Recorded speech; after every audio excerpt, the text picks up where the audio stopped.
Baik, alhamdulillah telah mendengarkan paparan yang cukup sangat menarik dari Gus Baha. Monggo kalau ada pertanyaan dari Bapak Ibu sekalian di sini, silakan mungkin. Monggo Mas. Langsung mau Mas.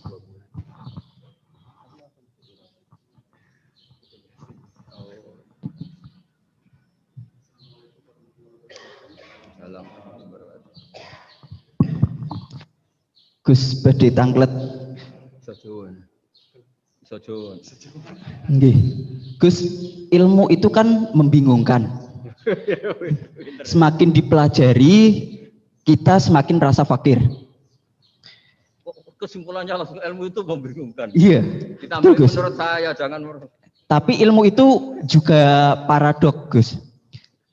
Semakin dipelajari, kita semakin tahu, semakin ingin membaca, tapi kadang kita juga merasa takut dengan ilmu itu sendiri. Pertanyaan saya, apakah itu hal yang wajar, Gus?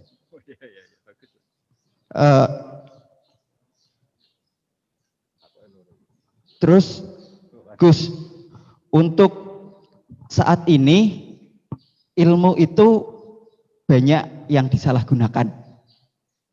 Orang yang berilmu dibuat salah dan disalahgunakan. Pertanyaannya adalah supaya orang yang benar itu tetap benar walaupun disalahkan dan disalahgunakan, guidance-nya itu apa, Gus? Karena semakin kesini banyak yang nggak berilmu ngaku berilmu, yang berilmu disalahkan dan disalahgunakan. Terima kasih. Wassalamualaikum warahmatullahi wabarakatuh. Anak gue jenengan. Mas Ahmad Saifuddin. Pertanyaan itu kesimpulannya agak jelas itu, tahu-tahu. Ilmu itu menyenangkan bukan membingungkan. Enggak, itu maksudnya gimana kok tahu-tahu ilmu itu gimana tadi? Membingungkan. Misalnya ilmu tentang apa? Ilmu tentang IT. Iya. Yeah. Semakin ngerti IT, semakin biasanya orang semakin ngerti IT itu semakin banyak disalahgunakan.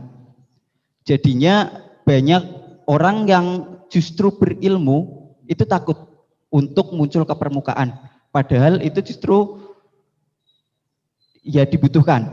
Makanya ilmu itu membingungkan. Dia semakin dipelajari, kita semakin fakir, semakin merasa fakir ilmu, tapi kita juga semakin ingin tahu, semakin banyak membaca. Makanya menurut saya ilmu itu membingungkan. Semakin dibaca kita semakin bingung, tapi semakin pengen tambah ngerti. Dan semakin ngerti, kita semakin fakir ilmu. Kan bingung kan nih, Gus? Oh ya bagus lah kalau ada yang bingung bagus lah. Ya semoga bingungnya Anda tetap bingung. Jangan ngajak saya bingung.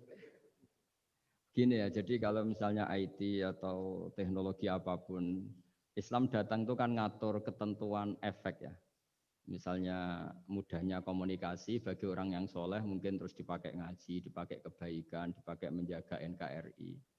Bagi yang tidak baik, dipakai alat selingkuh, alat memecah belah bangsa, dipakai alat adu domba. Jadi Islam datang ya sudah ketentuannya yang dipakai maslahat itu halal, yang dipakai madarat itu haram. Islam hanya ngajari itu, tapi bahwa penemunya yang menjadikan semuanya mudah. Dulu kita nelpon hanya dengar suara, sekarang pakai bisa tatap muka. Itu dianggap ilmu yang objektif, belum punya akibat.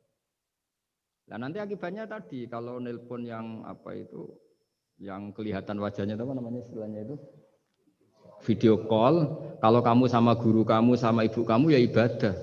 Kalau sama selingkuhan kamu ya dosa. Kan gitu Islam hanya membahas itu, tapi nanti ya kan memang hukumnya hanya itu kan, kalau dipakai positif ya bagus, kalau dipakai negatif ya buruk. Nah, Islam tidak boleh terus disalahkan. Ini akibat teknologi maka orang mudah selingkuh. Sebelum ada teknologi yang selingkuh juga sudah banyak. Sekarang ngaji gampang karena ada apa telekonferensi gini-gini. Mulai dulu yang suka ngaji, yang ngaji gampang karena kadang kiai ya tetangganya. Enggak jauh-jauh juga banyak orang bener. Jadi ini kan urusan niat. Meskipun semuanya mudah, kalau nggak ada niat juga susah. Tapi saya kecewa dengan Anda karena mengatakan ilmu membingungkan. Ini saya. Tapi ya bagus lah. Orang jujur itu bagus. Hanya karena beliau bingung, yang aku bingung kan bagus. Jadi nilainya dijujur tadi. Tapi andaikan saya sebagai ilmu itu nggak terima diberi status membingungkan tadi itu. Tapi kalau kita yang ngaji tauhid, ngaji hikmahnya Allah. Semua yang diciptakan Allah itu ada hikmahnya. Misalnya Allah menciptakan manusia itu sebagai pemalas, itu bagus. Bagusnya begini, kalau di bab ibadah pemalas itu buruk. Tapi kalau andaikan Anda ditakdir punya kemampuan ahli nuklir, terus Anda tidak pemalas, setiap hari bikin nuklir yang paling dahsyat. Pertama hanya bisa menghancurkan Hiroshima dan Nagasaki, suatu saat bikin yang se-Asia, lama-lama bikin yang seluruh dunia.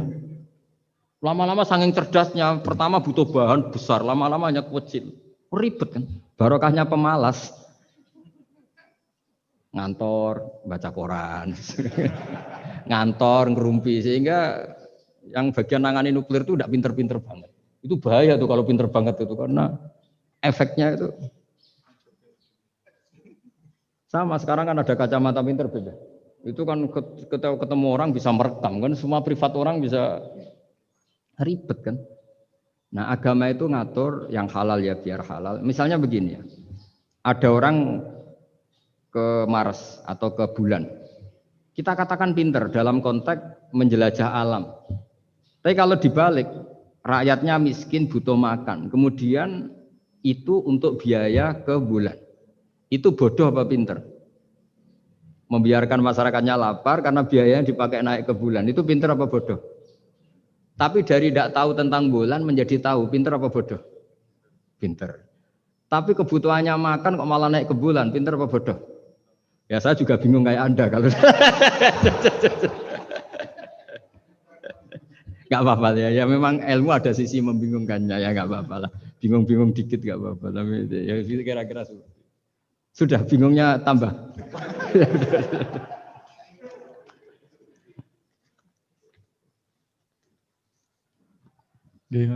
Gus Bahar. Berikutnya monggo Mas Afif nih, Afif Khairul Hidayat. Oh itu yang undang malah tanya.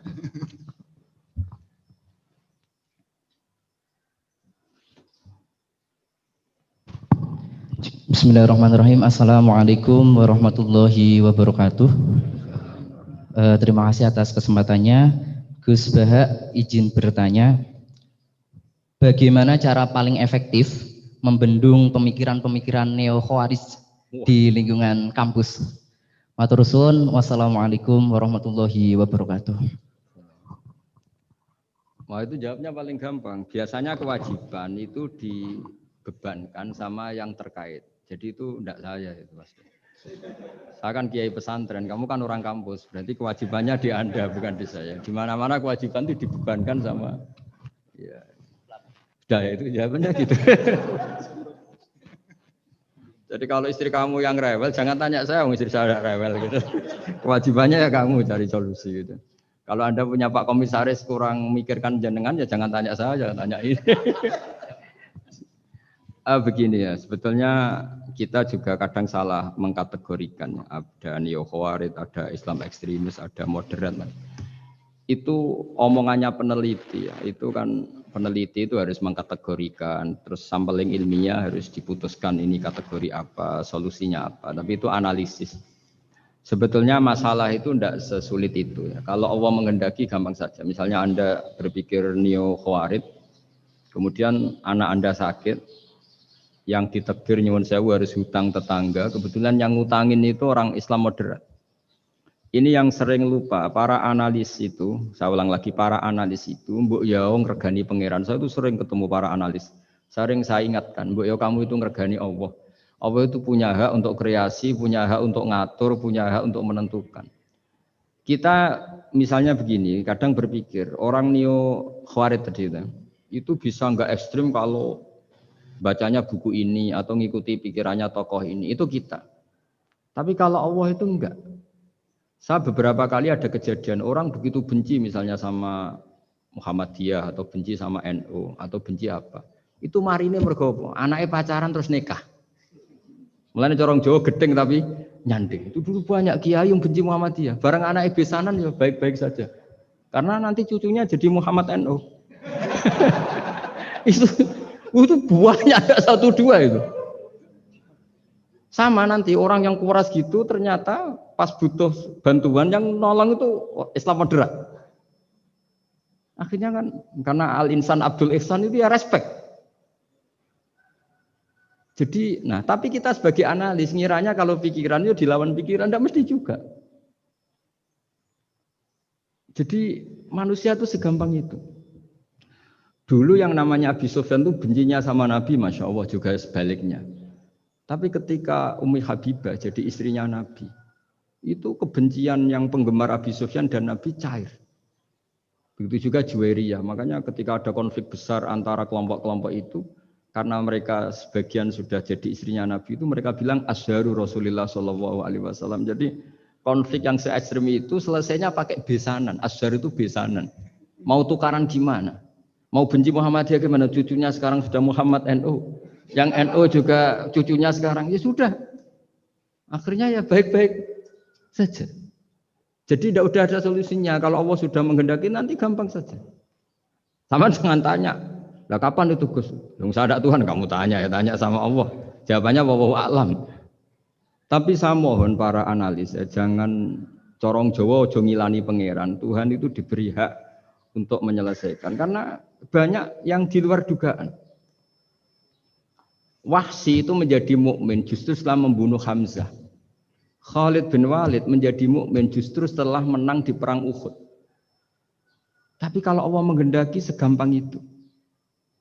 Yaitu ketika Khalid bin Walid menang di perang Uhud karena sahabat melanggar perintah Nabi harus tetap di atas gunung sementara mereka melanggar turun ke gunung. Itu Khalid bin Walid itu, wah Muhammad itu luar biasa. Anak buahnya melanggar saja dikasih sanksi, apalagi kita. Ini berarti orang yang sangat diperhatikan oleh Tuhannya. Terus dia cara berpikir begitu. Akhirnya masuk Islam. Banyak orang masuk Islam itu malah pas menyembah Tuhannya, Tuhan berhala. Itu ada orang Arab, zaman Arab dulu. Pas mau nyembah berhalanya, pas ada luwak kencing di kepala berhala itu. Terus dia, aduh punya Tuhan kok gak keren, gimana? Terus masuk Islam. Jadi dia dapat hidayat pas keliru. Kalau dalam cerita kewalian ya Sunan Kalijogo itu, dia jadi muridnya Sunan Bonang. Kenalan pertama karena begal Sunan Bonang. Pas begal malah jadi murid.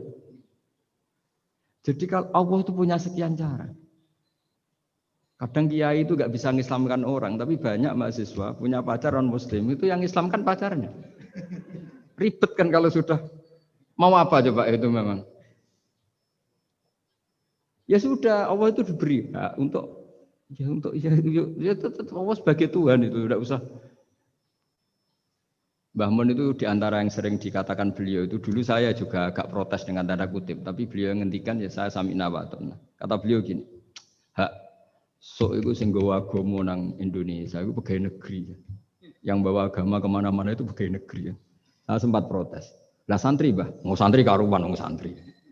Tapi setelah saya jadi kiai, ya bebas, setelah saya jadi kiai ini kan sudah jadi kiai betul, sudah jadi kiai betul. Tanpa SK kan Pak Kiai. Kalau komisaris pakai SK, kalau kiai itu nggak usah SK. Setelah saya jadi kiai itu sering ada tamu dokter, ada tamu tentara, ada tamu pegawai-pegawai negeri. Itu bilang, saya ini dokter, karena saya dokter. Kadang datang di pedalaman Papua, NTT itu kan atas nama dokter, yaitu di puskesmas desa-desa tertinggal. Karena mereka muslim berkebutuhan Islam, yaitu ada sholat, ada masjid, akhirnya dibikinkan. Dan orang ke sana, orang di sana yang mau apa coba? Wong itu negara. Coba kalau yang datang kita sebagai kiai, dianggap misionaris kan? Artinya begitu juga di Belanda misalnya atau di New Zealand atau di Jerman. Saya punya banyak kawan yang turun di kedutaan. Gara-gara persahabatan mereka duta besar, mereka muslim. Gara-gara muslim berkebutuhan bikin masjid. Akhirnya di negara-negara non-muslim juga banyak masjid dibikin kedutaan, dibikin mahasiswa. Nah, tapi kalau kita jadi analis, mungkin kita hanya agama ini diajarkan oleh ulama, dibawa oleh santri. Tapi tidak seperti itu. Nyatanya Allah dengan kehendaknya bisa saja menyalurkan agama ini lewat PNS, lewat macam-macam. Jadi Allah itu maha kuasa. Makanya kita ini hanya bersaksi bahwa innallaha ala kulli syai'in qadir. Nah, kita sebagai kiai memang bantu mengenalkan ahkam fikihnya yang detail-detail itu. Tapi kalau yang menyebarkan Islam itu Allah punya cara.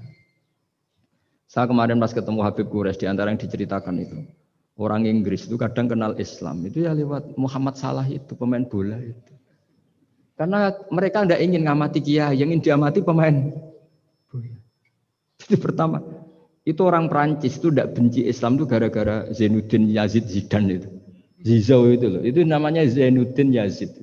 Yazid Zainuddin, kena bahasa Prancis jadi Zinedine Zidane. Itu dulu imigran dari Aljazair itu dibenci sama orang Prancis. Tapi setelah yang membawa Prancis juara itu adalah seorang Zidane. Itu terus mereka agak benci Islam karena yang membawa kebanggaan Prancis juara dunia.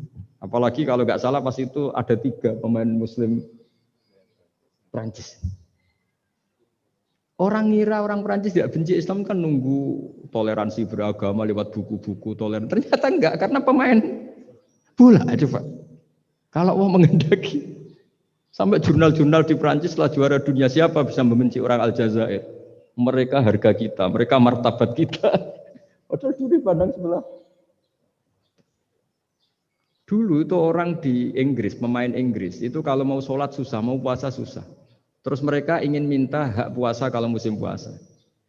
Tapi menjadi mudah di luar dugaan. Manchester City dibeli Sulaiman Al-Fahim. Ya sudah mau apa coba manajernya yang punya muslim.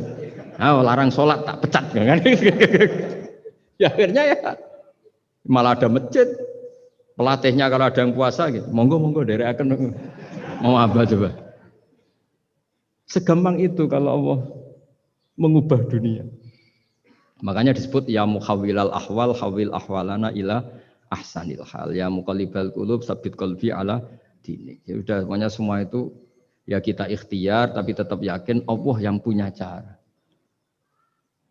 Dalam sejarah yang terkenal Islam masuk Indonesia itu tidak lewat ustadz, lewat pedagang. Versi ya sejarah yang terkenal meskipun banyak versi. Gara-gara ada pedagang, mereka Muslim mau tidak mau ya tetap berkehidupan Muslim.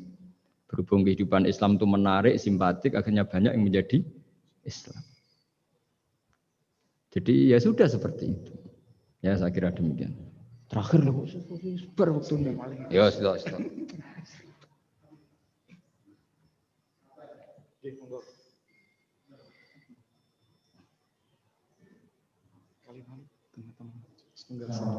Ya. Ribet ya anak buah minyak.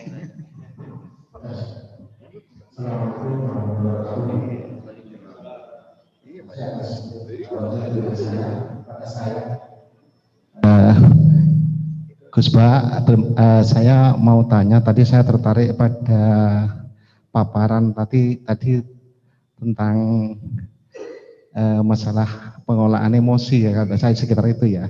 Jadi menghadapi orang, misalkan pasangan atau istri atau teman yang apa namanya itu jengkel atau nyengit atau enggak sejalan dengan pikiran kita kok bisa enjoy, bisa bahagia, itu gimana Ustadz ceritanya? Itu apakah juga ada solusi lain, misalkan kita itu ada pelarian lain dalam artian yang positif ya, misalkan misalkan istri atau pasangan kita atau nyengit kita ke hobi ke apa, misalkan kita pelariannya agar kita tidak marah-marah, itu gimana Ustadz? Tadi saya sepintas itu memperhatikan masalah itu karena itu penting dalam rangka ini mengelola inilah biar kita itu bisa enjoy, karena kalau kita itu ada selalu keras dengan orang atau istri atau teman kan kita tidak bahagia, kudu ngamuk-ngamuk. Nah itu gimana tadi? Makasih Gus, mohon diulang itu. Ya. Assalamualaikum warahmatullahi wabarakatuh. Kamu didatangkan untuk mengulangi itu. Kalau enggak dipecat jadi moderator.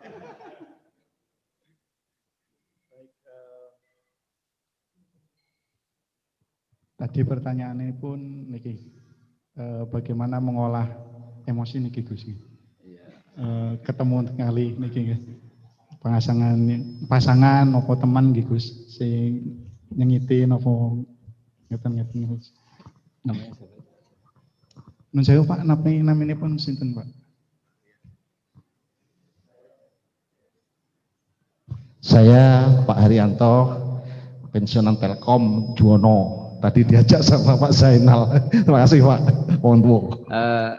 Bismillahirrahmanirrahim. Jawabannya itu gampang sekali ya, meskipun tidak semua orang ngalamin seperti itu ya. Saya juga agak pati ngalamin ya. Tapi begini ya, saya punya resep dan ini pasti benar ya, karena dari ulama musalsal itu ada silsilahnya sampai Rasulullah SAW. Jadi saya bilang pasti benar karena tidak dalam konteks pendapat saya, tapi ini ajaran Rasulullah SAW. Ini kan temanya tauhid ya, tauhid sebagai inspirasi. Seorang mukmin itu kan harusnya berpikir satu ridhonya Allah, keputusan Allah. Misalnya Allah merintahkan kita baik sama tetangga. Saya berkali-kali cerita setiap pengajian, ada seorang ulama itu punya tetangga itu anak muda itu sombongnya bukan main. Manggil ulama itu, ya Ahmad datang ke saya. Datang, setelah sampai rumahnya bilang, ya Ahmad la hajata libik, saya tidak butuh kamu, silahkan kembali ke rumah kamu. Itu Imam Ahmad santai aja, tetap senang. Setelah sampai rumah dipanggil lagi, ya Ahmad silahkan ke rumah saya. Datang lagi dengan senyum, sampai 3 kali. Ketika beliau ditanya sama pemuda tadi, kenapa Anda tidak jengkel? Padahal perilaku saya jengkelin. Terus si imam tadi bilang, wahai anak muda, saya ini senang sekali melaksanakan perintah Allah. Allah bilang, kalau sama tetangga yang baik. Karena kamu ngundang saya senang karena nuruti perintah Allah. Kamu nyuruh saya kembali, saya senang karena memang disuruh nuruti perintah tonggo. Nyenang kalau tonggo, menyenangkan tetangga. Jadi saya tidak ada hubungannya dengan kamu. Kalau kamu misalnya ada teman yang jengkelin, misalnya namanya Zaid. Zaid itu manusia, makhluk. Kalau kamu ikut jengkel berarti Anda terdikte, terprovokasi oleh orang yang bernama Zaid yang statusnya hanya makhluk. Sementara Allah ngajari kita, wa ahsin man asa'a ilaika, berbuat baiklah sama orang, berbuat buruk sama kamu. Berarti kalau kamu tetap baik, hubungan kamu dengan Allah. Kalau buruk berarti kamu didikte oleh Zaid. Bayangkan kalau Zaid ini orang yang nggak tamat SD, Anda seorang profesor, berarti anak SD bisa merovokasi profesor. Itu yang bodoh yang mana coba? Jadi ulama itu melatih, jadi selain tadi, makanya Nabi itu punya ajaran yang memang berat ya. Kalau orang tidak bakat wali jelas berat. Di antara ajarannya itu sil mangkoto aka, sambunah orang yang memutus hubungan dengan kamu. Wa ahsin man asa'a ilaika, berbuat baiklah sama yang berbuat buruk sama kamu. Itu memang berat. Makanya kamu tanyakan betul itu. Tapi bisa dilatih, yaitu ketika kita berbuat baik atas nama Allah Subhanahu wa ta'ala. Sehingga melihat yang gini-gini itu ringan. Itu kan sama seperti kiai-kiai yang dakwah di kampung-kampung pedalaman, sudah gak tahu haknya kiai, gak sopan. Lalu itu Nabi itu ketika dakwah itu kalau nuruti mangkel itu ya mangkel. Nabi misalnya memberi satu janji. Siapa yang datang ke saya akan saya kasih sesuatu yang menggembirakan. Itu orang-orang sebagian Bani Tamim bilang, ya Muhammad, sesuatu yang menggembirakan ya uang. Padahal Nabi mau menerangkan fadilahnya amal ini begini-begini. Tapi pikiran orang-orang itu yang menggembirakan itu ya uang. Kalau kamu kasih uang ya kita gembira, kalau enggak ya enggak. Jadi, tapi ya tadi ya, selain dilatih dengan langsung iman, dilatih punya seni kayak Imam Syafi'i tadi. Orang itu gimana? Di depan jenengan sopan, tadi di belakang ngerasani. Baguslah saya wibawa berarti. Jadi dianggap enteng saja. Saya pernah baca juga, ada orang ketika kaya temannya banyak, ketika miskin temannya yang dulu banyak, sekarang nggak ada yang jenguk dia. Terus lapor ke seorang Habib. Ini gimana Habib? Ketika saya kaya teman saya banyak, ketika saya miskin dibiarkan sendiri. Sekarang saya buruh di orang. Ya bagus gitu. Kalau teman kamu tetap main ke kamu dalam keadaan kamu buruhnya orang, mangkuli boto, mangkuli apa, malah kamu malu jadi tontonan. Mendingan mereka nggak datang. Oh ya bagus, alhamdulillah. Jadi coba kalau kamu sudah miskin, teman-teman kamu tetap datang. Pas kamu buruh orang pasti bentak, malu enggak? Milih didolani apa milih enggak? Milih enggak. Dulu pikirannya orang kan. Jadi ulama dulu itu ngelola. Ya saya kira demikian. Ya dilatih. terakhir ini kamu sudah korupsi satu ini sudah. Katanya terakhir ini. Oke, niki sampun kata Gus, pertanyaan teng Iya Zoom nggak niku. bisa nggak selesai ya. Sampun kata niki.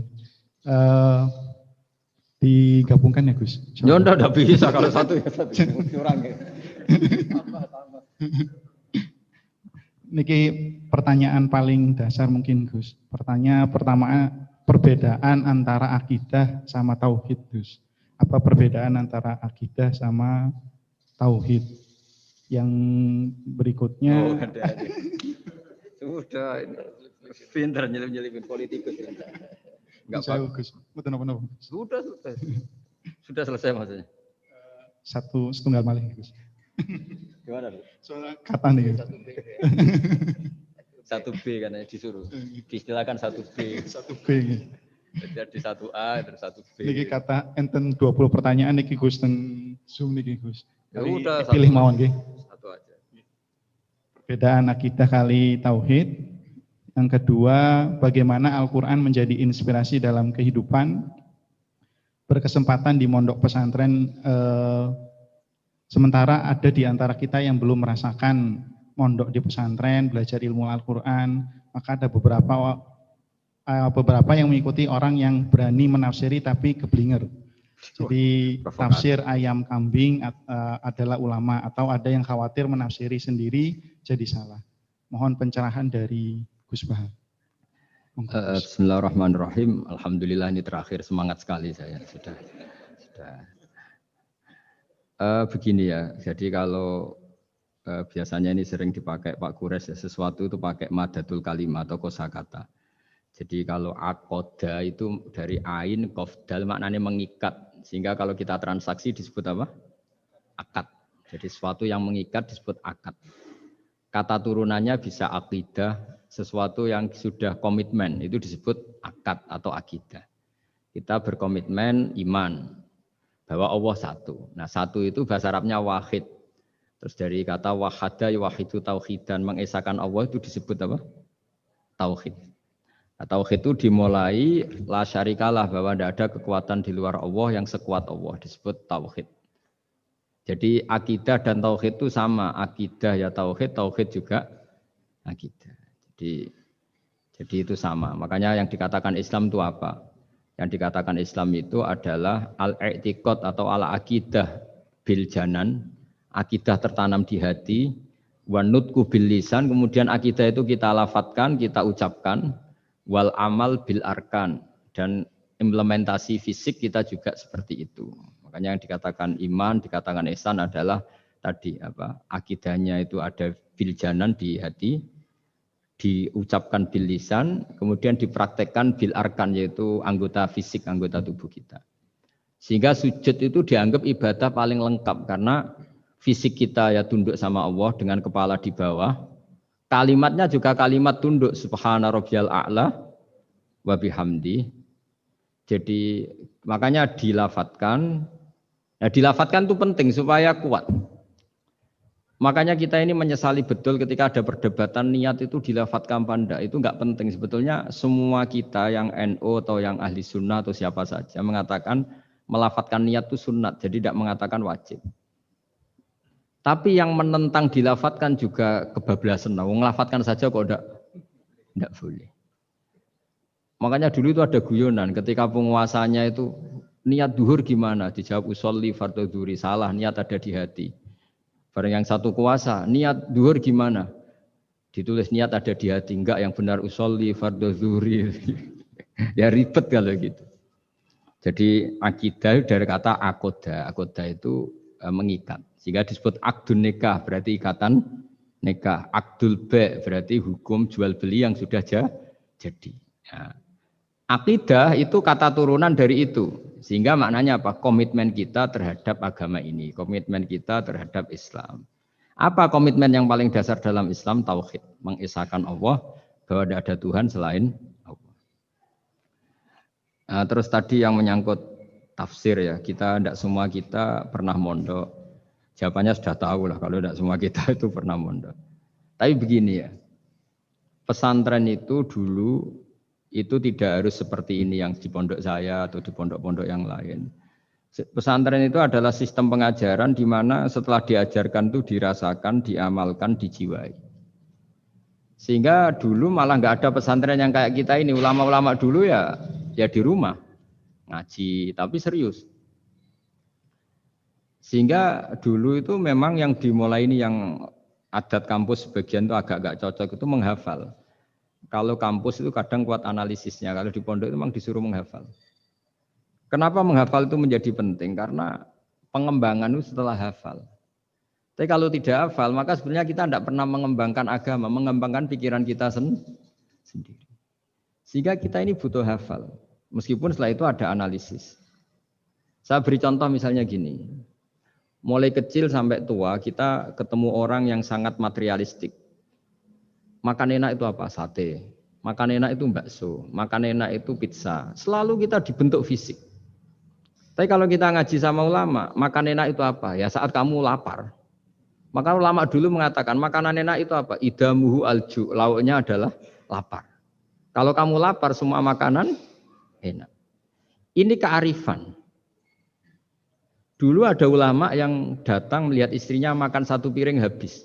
Hanya satu piring ditanya, kenapa tidak tanduk? Sudah kenyang. Alhamdulillah, berarti saya tidak butuh korupsi. Ternyata istri saya hanya makan satu piring kenyang. Kalau makannya 1 ton, baru saya butuh korupsi karena tidak cukup. Begitu juga melihat ngopi. Setiap orang cowok, kalau ngopi itu senang sekali. Bahwa ternyata untuk senang itu tidak harus selingkuh, tidak harus maksiat, tidak harus ke klub atau tempat-tempat yang salah. Jadi ulama dulu itu cara kearifannya itu dijaga oleh hal-hal yang sepele. Ternyata saya ngopi itu bisa senang. Ya berarti senang itu tidak harus maksiat. Gendong anak senangnya bukan main. Melihat anaknya sehat tidur senang.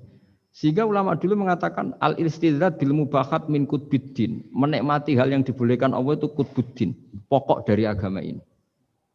Nah, kenapa orang butuh maksiat? Karena nggak bisa nikmati hal-hal seperti ini. Makanya beragama itu harus nyaman. Dengan nyaman ini diharapkan orang tidak butuh nyaman lewat jalur yang tidak benar. Orang ketemu cucunya senang, ketemu anak senang, ngopi senang. Hal-hal yang taat ya. Apalagi Rasulullah SAW dengan sholat itu senangnya bukan main. Sampai beliau ngintikan wa qurratu aini fis sholat. Logikanya gampang. Kalau kita jagongan ya ngerumpi sama yang kita cintai senang, apalagi ngerumpi sama Allah Subhanahu wa Ta'ala. Kalau boleh dibahasakan, karena sholat itu artinya kamu muamalah, munajat, jagungan, asik-asikan sama Allah Ta'ala. Rabbana lakal hamdu, engkau mempunyai segala puji yang di langit maupun di bumi, yang memenuhi langit dan bumi. Jadi itu yang harus jadi solusi bangsa ini. Coba misalnya malam-malam macet, andai kan malam-malam banyak yang tahajud kan Jakarta itu tidak macet.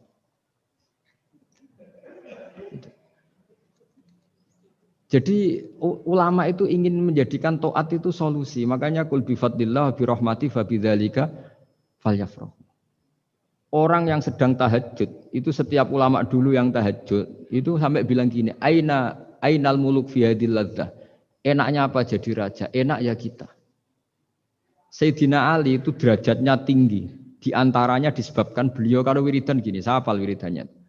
Kafani izzan an takuna li robban wa kafani fakhron an akuna laka abdan.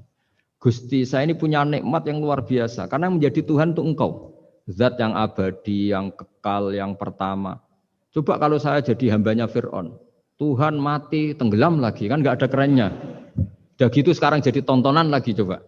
Andai kan kamu punya Tuhan Fir'aun kayak apa tersiknya? Sudah Tuhan mati jadi tontonan. Sudahlah Gusti, keren saya ini karena punya Tuhan engkau, zat yang abadi, yang lahul asmaul husna. Wa kafani fakhron an akuna laka abdan, dan saya keren sekali karena menjadi budak engkau, menjadi hamba engkau. Coba kalau saya jadi hamba sesama manusia, kerennya apa? Podo menusane, podo lemah, podo mati ini harus saling memperbudak. Kerennya apa? Coba? Jadi orang dulu itu kalau sudah munajat, makanya Nabi ngendikan wa qurratu aini fis sholat. Kalau sudah sholat tuh nyamannya bukan. Jika masyhur dalam cerita-cerita ketika Umar kena panah dan panah itu bentuknya kayak pancing, kalau ditarik sakit karena bentuknya kayak jangkar itu. Umar minta apa? Nanti tarik ketika aku sholat. Ketika sholat beliau ditarik beliau tidak kerasa. Dan itu harus dilatih. Ya tadi. Jadi, nah, Quran, saya ulang lagi, Quran itu harus ditafsirkan seperti ini. Kalau tidak, maka orang akan menanyakan. Saya juga pernah ditanya orang yang sebetulnya ya agak kurang ajar, tapi tak anggap bodoh saja lah daripada dianggap kurang ajar. Hebatnya apa Gus? Quran mengatakan wa kulu washrobu, sementara ini kitab suci yang sakral. Kenapa hanya bakas makan dan minum? Saya bilang orang bakas Alphard, bakas Mars, bakas planet Jupiter itu enggak keren karena enggak bakas enggak mati. Tapi kalau orang enggak makan mati, berarti Quran membakas kebutuhan dasar manusia. Jadi mendesak, makan itu mendesak. Nah, kenapa harus dibahas? Dalam hukum dunia manapun yang namanya mengambil milik orang lain itu harus pamit. Semua alam ini milik Allah, sehingga kita boleh makan tuh nunggu izinnya Allah. Maka Allah dulu yang ngendikan kulu, kamu boleh makan, baru kita boleh makan. Makanya Islam menganjurkan kita makan baca bismillah, itu pamit yang punya. Kamu pernah beli oksigen, kamu pernah beli buah-buahan sama Allah, tidak pernah beli kan? Itu maling semua itu sebetulnya. Karena tidak pamit sama yang punya. Coba kalau itu milik orang lain, kita langsung makan disebut maling enggak? Sekarang kamu makan itu tanpa pamit Allah, kira-kira maling enggak?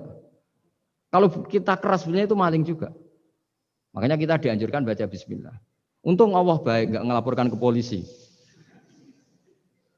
Nah di sini pentingnya kata kulu wasrobu, makanlah dan minumlah. Artinya kalimat ini punya filosofi yang luar biasa. Tapi andekan ini ditafsirkan orang yang enggak ngerti Quran, enggak ngerti tafsir, enggak punya adzauqus salim, rasa yang baik, maka memang ya ngomong Quran harus ahlinya, sehingga kualitas kulu wasyrobu itu luar biasa. Saya sering sujud syukur karena ayat itu, ya Allah betapa baiknya engkau mengizinkan kita makan rizkimu. Hanya modal baca apa? Bismillah. Sudah gitu oleh ulama dikatakan bismillah hanya sunat, kalau enggak juga enggak apa-apa, cuma sedikit kurang ajar lah ngomong. Tapi kalau kamu tidak ahlinya, maka terus malah tanyanya tadi, loh Quran yang katanya hebat kok hanya bakas makan dan minum. Coba misalnya kemarin itu hebat. Coba sudah kamu kemarin tanpa makan. Tetap pokoknya itu makan. Ketika orang mau menjajaki, mau nempat di Mars atau Jupiter, pertanyaannya apa? Di sana ada air enggak? Ada makanan enggak? Penelitian pertama apa coba? Di sana ada makanan enggak? Iya kan? Yang pokok berarti apa? Makan. Itu kira-kira contohnya Quran yang dibaca ahlinya. Itu nanti dengan kualitas seperti itu, pemahaman seperti itu. Doa jangan macam-macam lagi. Subhanallah wa bihamdihi adada khalqihi wa ridha nafsihi wa zinata arsyihi wa kalimatihi.